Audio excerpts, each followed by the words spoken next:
I don't know if you have noticed this, but with the launch of iPadOS 18, the minimum iPad required to get this update is the iPad 7th Gen from 2019, powered by Apple's A10 Fusion chip.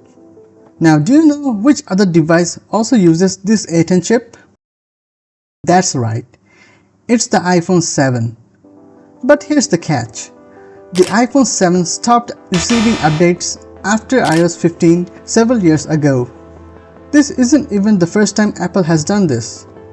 The iPad mini 4 released in 2015 had the exact same A8 chip as the iPhone 6, yet this iPad got 3 more iPadOS updates than the iPhone 6.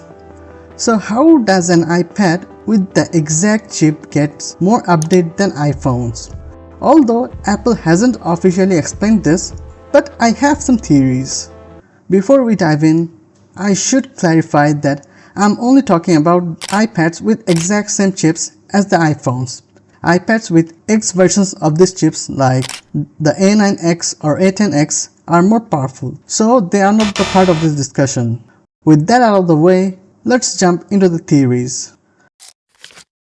My first theory is about the RAM. If you look at the specs of the iPad 7th Gen and the iPhone 7, you will see that the iPad has 1GB more RAM than the iPhone. I believe that during the development, Apple tested iOS 16 on these devices and found that the iPhone 7 didn't meet their performance standards, most probably due to its RAM limitation. I didn't make this theory out of thin air.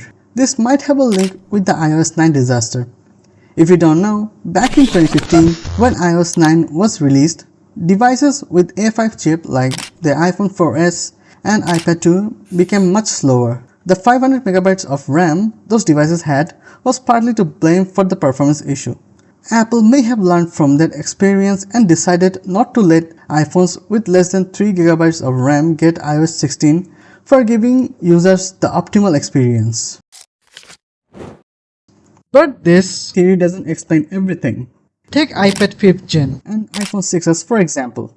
Both have the exact same A9 chip and 2 GB of RAM, but the iPad 5th Gen got iPadOS 16 while the iPhone 6s was left behind at iOS 16.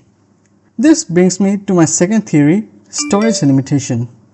If you look at the spec sheet of iPhone 6s, you will see that it starts at 16 GB of storage, whereas the iPad 5th Gen and the other devices which got iOS 16 starts with at least 32 GB of storage. So, like the RAM, I think during the testing, Apple also may have found that iOS 16 filled up the limited 16 GB storage of this iPhone pretty quickly. This might have caused some performance issues. This might explain why the iPhone 6s didn't get the iOS 16 update.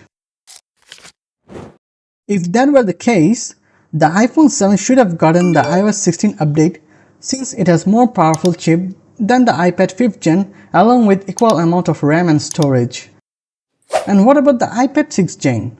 It has the same A10 chip, 2 GB of RAM and 32 GB of base storage, yet it received iPadOS 17, which is 2 more versions than the iPhone 7. This brings me to my last theory, planned obsolescence. If you look at the update history of these devices, most of them seem to get 5 to 6 versions of iOS iPadOS updates, no more, no less. And before you start commenting, yeah, I know, iPhones get security updates long past their iOS updates ends. Moreover, iOS and iPadOS are mostly similar aside from their iPad specific features. But my point is, despite of having similar hardware, iPhones tend to get fewer iOS updates than iPads, even though in theory, they should be capable of getting at least 1 or 2 more iOS updates. But why? It could be that Apple wants to encourage iPhone users to upgrade their phones more frequently. According to a report from CIRP, about 30% of people upgrade their phones every 3 years. In contrast, 40% of iPad users hold onto their devices for longer than 3 years or until they break. Also, from 2022 to 2023, the number of iPhone users who kept their phones for over 3 years increased by 11%. Since iPhone users tend to upgrade more often, Apple might limit software support to push new iPhone purchases, while iPads are supported for longer because people upgrade them less frequently. And there you have it, the actual reasons for why iPads with same chip tends to get more upgrades. And remember, these are just my theories, so take them with a grain of salt. So thanks for tuning in. If you found this video interesting, consider subscribing, and if you like tech analysis videos like this one, check out my video on the success story of One UI, which you can watch by clicking here.